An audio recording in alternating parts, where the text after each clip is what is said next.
Pour moi, 74, ça m'a vraiment inspiré. C'était ma deuxième année comme coureur cycliste.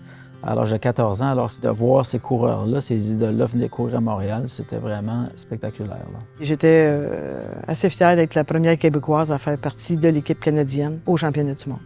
Ça rappelle juste des beaux souvenirs. J'avais 16 ans. L'ambiance était extraordinaire. On avait estimé que la foule était à 250 000.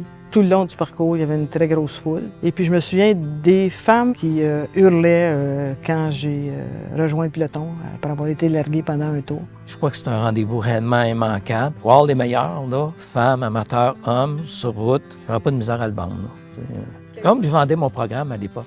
Ça va être une fête durant toute la semaine. Il faut venir voir la course. Je pense qu'il faut le voir.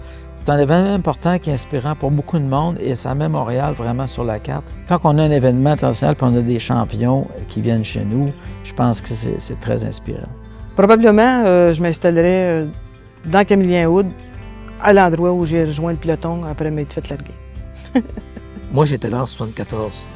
C'est évident que je vous donne rendez-vous pour les championnats du monde de 2026. Prenez votre vélo, puis allez pédaler. C'est tout.